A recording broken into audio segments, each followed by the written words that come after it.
അതിർത്തിയിലെ പാക് പ്രകോപനം ഇപ്പോഴും തുടരുകയാണ്. ജാഗ്രതയോടെ നീങ്ങുകയാണ് സേനാ വിഭാഗങ്ങൾ. അതിർത്തിയിൽ ഏറ്റവും ഒടുവിൽ നമുക്ക് ലഭിക്കുന്ന ചില വിവരങ്ങൾ സേനാ മേധാവികളെ പ്രതിരോധ മന്ത്രി രാജ്നാഥ് സിംഗ് വീണ്ടും കാണാൻ പോകുന്നു എന്നുള്ളതാണ്. സംയുക്ത സൈനിക മേധാവിയുമായി നാളെ കൂടിക്കാഴ്ച നടത്തും എന്നുകൂടി അറിയുന്നുണ്ട്. ഇന്ന് ഉണ്ടായ സ്ഥിതിഗതികളൊക്കെ തന്നെ വിലയിരുത്തിയായിരിക്കും പുതിയ തീരുമാനങ്ങളിലേക്ക് രാജ്യം കടക്കുകയും ചെയ്യുക. അതിനായി സംയുക്ത സേനാ മേധാവിയും ഒപ്പം മറ്റ് സേനാ വിഭാഗങ്ങളുടെ തലവന്മാരെയും പ്രതിരോധ മന്ത്രി രാജ്നാഥ് സിംഗ് നേരിട്ട് കാണുകയും ചെയ്യും. യോഗം ചേർന്ന ശേഷമായിരിക്കും പിന്നീട് വിവരങ്ങളൊക്കെ ഈ സേനാ വിഭാഗങ്ങൾക്ക് നൽകുക. എന്ത് നിലപാട് അതിർത്തിയിൽ സ്വീകരിക്കണം എന്നത് സംബന്ധിച്ച് മറ്റൊരു ചില പ്രധാനപ്പെട്ട വിവരങ്ങൾ കൂടി ഈ മണിക്കൂറിൽ പുറത്തു വരുന്നുണ്ട്. എന്തായാലും പാകിസ്ഥാൻ 8500 കോടിയുടെ സഹായം IMF നൽകി എന്നുള്ളത് വലിയ വാർത്തയാണ്. ഈ ഘട്ടത്തിൽ പോലും അതിൽ ഇന്ത്യ നിലപാട് പറഞ്ഞെങ്കിലും അത്തരത്തിലുള്ള സഹായങ്ങളൊന്നും തന്നെ പാകിസ്ഥാൻ നൽകരുത് എന്ന് IMF-നോട് ഇന്ത്യ ആവശ്യപ്പെട്ടിരുന്നു. ആ രീതിയിൽ അഭ്യർത്ഥന നടത്തിയിരുന്നു. വോട്ടിംഗിൽ നിന്ന് ഇന്ത്യ മാറി നിന്നിരുന്നു. ആ സമയത്താണ് പാകിസ്ഥാൻ 8500 കോടി രൂപയുടെ സഹായം IMF നൽകിയത് എന്നത് വലിയ വാർത്തയാണ്. അത് ശ്രദ്ധേയവുമാണ്. എന്തായാലും അതിൽ ഇനി കാര്യങ്ങൾ പറയേണ്ടത്, അതിൻ്റെ നിലപാട് കൃത്യമായി അറിയിക്കേണ്ടത് കേന്ദ്ര സർക്കാരാണ്. അത് നാളേക്ക് ഉണ്ടാകും എന്ന് മനസ്സിലാക്കാൻ കഴിയുന്നുണ്ട്. എന്തായാലും ഈ ഘട്ടത്തിൽ നേരത്തെ വിദേശ വിദഗ്ധർ സൂചിപ്പിച്ചതുപോലെ തന്നെ വളരെ അതിദാരിദ്ര്യത്തിൽ നിന്ന് ദാരിദ്ര്യത്തിലേക്ക് കൂപ്പുകുത്തുന്ന പാകിസ്ഥാന് ഇത്തരത്തിൽ വായ്പകളൊന്നും ലഭിക്കുന്നില്ല എങ്കിൽ പിന്നെ ആ രാഷ്ട്രം ഒരു ഇല്ലാത്ത സ്ഥിതി തന്നെ എന്ന് പറയാം. മാത്രവുമല്ല അവിടുത്തെ ആഭ്യന്തര കലാപം അത് അതിരൂക്ഷമായി മാറിക്കൊണ്ടിരിക്കുന്ന ഒരു സാഹചര്യം കൂടിയാണ്. അപ്പോൾ അതിൻ്റെ വിശദാംശങ്ങളൊക്കെ നമുക്ക് വരും മണിക്കൂർ ലഭ്യമാവുമെന്ന് പ്രതീക്ഷിക്കുന്നു. ദിലീപ് കുമാർ സെൻട്രൽ ന്യൂസ് ഡെസ്കിൽ നിന്ന് ചെയ്യുന്നുണ്ട്. ദിലീപ്, ഈ ഘട്ടത്തിൽ ഈ മണിക്കൂറിൽ പുറത്തു വരുന്ന ഏറ്റവും പ്രധാനപ്പെട്ട വാർത്തകളിൽ ഒന്ന് ഈ IMF വായ്പ, ആ സഹായം പാകിസ്ഥാന് ലഭിക്കുന്നു. അതും 8500 കോടി രൂപയുടെ സഹായം ലഭിക്കുന്നു എന്നുള്ളതാണ്. ഇന്ത്യ നടത്തിയ ശ്രമങ്ങൾ അത്തരത്തിൽ വായ്പ അനുവദിക്കാൻ പാടില്ല എന്ന അഭ്യർത്ഥന, അതൊന്നും IMF നേതൃത്വം ചെവിക്കൊണ്ടില്ല. പാകിസ്ഥാന് IMF സഹായം ലഭിക്കുകയും ചെയ്തിട്ടുണ്ട്. 8500 കോടി രൂപ, അത് വലിയ തുക തന്നെയാണ്. അപ്പോൾ നിലവിൽ ഈ അവിടുത്തെ ആഭ്യന്തര സാഹചര്യങ്ങൾ, ഒപ്പം തന്നെ ഇന്ത്യയുമായി തുടരുന്ന സംഘർഷം, ഇതൊക്കെ പാകിസ്ഥാന് മേൽ വലിയ ഇടുത്തിയായി നിൽക്കുമ്പോഴാണ് ഈ ധനസഹായം അവർക്ക് ലഭിക്കുന്നത്. എന്തായിരിക്കും അവർ ഇതിൽകൊണ്ട് ചെയ്യുക എന്നൊരു പ്രധാനപ്പെട്ട ചോദ്യവുമാണ്. ഇനി ഇന്ത്യ എന്ത് നിലപാട് ഇതിൽ പറയും, അതും ശ്രദ്ധേയമല്ലേ? പ്രജിൻ, പാകിസ്ഥാന് 8500 കോടി രൂപയുടെ സഹായം നൽകുന്നതിനാണ് ഇപ്പോൾ IMF തീരുമാനിച്ചിരിക്കുന്നത്. സാമ്പത്തിക പ്രതിസന്ധിയിൽ നട്ടം തിരിയുന്ന രാജ്യമാണ് പാകിസ്ഥാൻ നേരത്തെ ബെയിലൗട്ട് പാക്കേജ് $7 ബില്യൺ പാക്കേജാണ് IMF പ്രഖ്യാപിച്ചിരുന്നത്. ഇതിൻ്റെ രണ്ടാം ഗഡുവായാണ് ഇപ്പോൾ 8500 കോടി രൂപ നൽകുക. ഒന്നാം ഗഡു എങ്ങനെ വിനിയോഗിച്ചു എന്നതൊക്കെ കണക്കിലെടുത്താണ് രണ്ടാം ഗഡു അനുവദിക്കുന്നതിലേക്ക് IMF-ന്റെ ഡയറക്ടർ ബോർഡ് യോഗം വാഷിംഗ്ടണിൽ ഇന്ന് IMF ഡയറക്ടർ ബോർഡ് യോഗം ഉണ്ടായിരുന്നു. ആ യോഗം ആ തീരുമാനത്തിലേക്ക് എത്തിയത്. ഇന്ത്യയാകട്ടെ ശക്തമായി ഈ ധനസഹായത്തെ എതിർക്കുകയും ചെയ്തു. പാകിസ്ഥാന് നൽകുന്ന ധനസഹായം അത് IMF-ന്റെ ചട്ടപ്രകാരമുള്ള കാര്യങ്ങൾക്കല്ല വിനിയോഗിക്കുന്നത്, ഭീകരപ്രവർത്തനങ്ങൾക്കാണ് വിനിയോഗിക്കുന്നത്. അതുകൊണ്ട് സാമ്പത്തിക സഹായം നൽകരുത് എന്ന ആവശ്യമാണ് IMF-ന്റെ ഡയറക്ടർ ബോർഡ് യോഗത്തിൽ ഇന്ത്യയുടെ പ്രതിനിധി ആവശ്യപ്പെട്ടത്. ഒടുവിൽ IMF-നെ സംബന്ധിച്ച് അത് ഇന്ത്യയുടെ എതിർപ്പ് ഇത് ആദ്യമായാണ് ഇന്ത്യ ഇങ്ങനെയൊരു എതിർപ്പ് പ്രകടിപ്പിക്കുന്നത് തന്നെ. IMF-ന്റെ യോഗങ്ങളിൽ സാധാരണഗതിയിൽ എതിർപ്പ് ഉയരാറില്ല. അത് അംഗരാജ്യങ്ങളുടെ സുസ്ഥിരമായ സമ്പദ്ഘടന അത് സംബന്ധിച്ചുള്ള കാര്യങ്ങൾക്ക് വേണ്ടിയാണ് ഈ സഹായം നൽകുന്നത് എന്നുള്ളത് കൊണ്ട് തന്നെ ഇതാദ്യമായി ഇന്ത്യയുടെ എതിർപ്പ് രേഖപ്പെടുത്തി എന്ന സവിശേഷത കൂടിയുണ്ട്.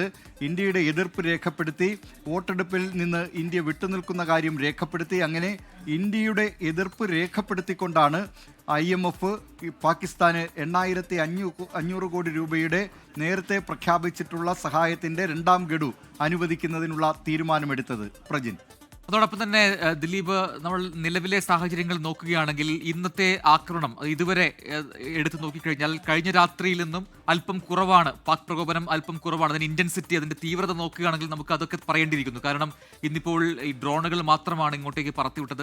മിസൈലുകൾ ഇതുവരെ വന്നിട്ടില്ല. അതോടൊപ്പം തന്നെ ഈ എയർക്രാഫ്റ്റുകൾ ഉപയോഗിച്ചുള്ള ആക്രമണമൊന്നും പാകിസ്ഥാന്റെ ഭാഗത്തുനിന്നും ഇന്നുണ്ടായിട്ടില്ല എന്നത് പ്രധാനപ്പെട്ടതാണ്, ശ്രദ്ധേയവുമാണ്. അപ്പോൾ കഴിഞ്ഞ രാത്രിയിലെയും ഇന്നത്തെയും ഈ പാക് പ്രകോപനങ്ങളൊന്ന് താരതമ്യം ചെയ്യുകയാണെങ്കിൽ തീവ്രത അല്പം കുറഞ്ഞിട്ടുണ്ട്. അതായത് ഒരു പിൻവാങ്ങലിന് പാകിസ്ഥാൻ ശ്രമിക്കുന്നു എന്നൊക്കെ ഈ ഘട്ടത്തിൽ പറയാൻ കഴിയുമോ ദിലീപ്? പ്രജിൻ, പാകിസ്ഥാന്റെ ഭാഗത്തു നിന്ന് തുടർച്ചയായ പ്രകോപനം ഉണ്ടായിക്കൊണ്ടിരിക്കുകയാണ്. അത് നിയന്ത്രണ രേഖയ്ക്കപ്പുറം നിന്നുള്ള പാകിസ്ഥാന്റെ വെടിവെപ്പ്, ഷെല്ലാക്രമണം ഇതൊക്കെ ഇന്നും തുടർന്നു.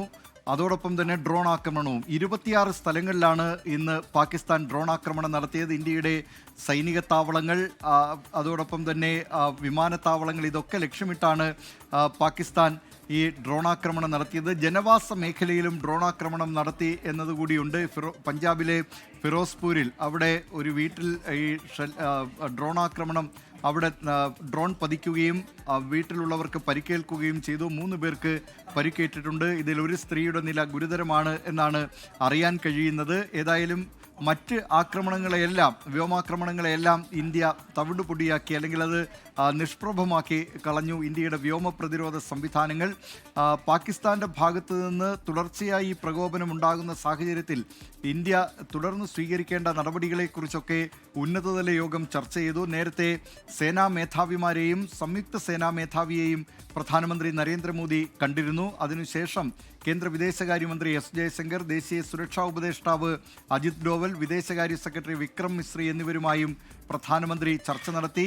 പ്രതിരോധ മന്ത്രി രാജ്നാഥ് സിംഗ് നാളെ രാവിലെ 10 മണിക്ക് സേനാ മേധാവികളെ കാണുന്നുണ്ട്. ഇന്ത്യ ശക്തമായ തിരിച്ചടി തന്നെ പാകിസ്ഥാന്റെ പ്രകോപനത്തിന് നൽകുന്നുമുണ്ട്. പ്രജിൻ.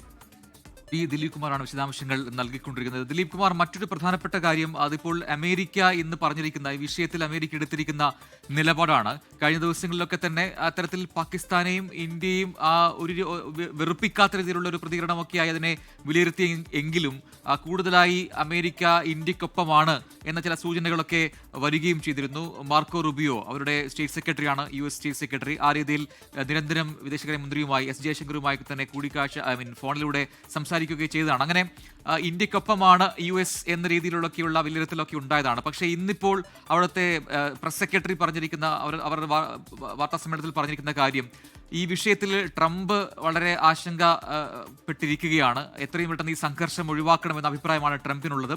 2 രാജ്യങ്ങളിലെയും നേതാക്കളുമായി അടുത്ത ബന്ധം ഉണ്ട് തനിക്ക് എന്ന് ട്രംപ് പറഞ്ഞതായൊക്കെ US വാഷിംഗ്ടൺ DC അവരുടെ പ്രസ് സെക്രട്ടറി തന്നെ വ്യക്തമാക്കുന്നുമുണ്ട്. അപ്പോൾ ഇപ്പോഴത്തെ അമേരിക്കയുടെ നിലപാടിനൊക്കെ എങ്ങനെ ചേർത്തുവാക്കിയിട്ടിരിക്കുന്നു? ഒന്ന് അത്. രണ്ടാമത്തെ ചോദ്യം, ഇത്രയും നാളായി ഇന്ത്യയും പാകിസ്ഥാനും ഇടയിൽ ഈ സംഘർഷം ഈ രീതിയിൽ തന്നെ പുകഞ്ഞുകൊണ്ടിരിക്കുകയാണ്. പഹൽഗാം ആക്രമണത്തിന് ശേഷം അത് ലോകരാഷ്ട്രങ്ങളോട് ഇന്ത്യ വ്യക്തമാക്കി നമ്മൾ കണ്ടു. അതിന് പിന്നാലെ പിന്നീട് നടത്തിയ പ്രത്യാക്രമണം, അതിന് പിന്നാലെ പാകിസ്ഥാന്റെ പ്രകോപനങ്ങൾ, ഇതെല്ലാം ഉണ്ടല്ലോ. പക്ഷെ അപ്പോഴും ഒരു സോളിഡ് ആയിട്ടുള്ള ഒരു കൃത്യമായ ഒരു മധ്യസ്ഥത വഹിക്കാൻ ഒരു രാജ്യവും തയ്യാറായി മുന്നോട്ട് വരുന്നില്ല എന്നത് ശ്രദ്ധേയമാണ്. അത് ഏത് രീതിയിൽ എങ്ങനെ കാണണം?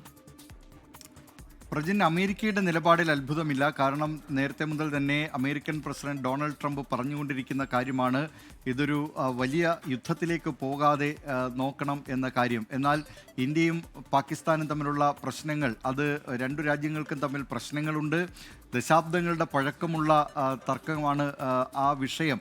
അതുകൊണ്ട് അക്കാര്യത്തിലൊക്കെ തീരുമാനമെടുക്കേണ്ടത് ആ രാജ്യങ്ങളാണ്. പക്ഷേ ഒരു വലിയ യുദ്ധത്തിലേക്ക് അത് പോകാതെ നോക്കണം.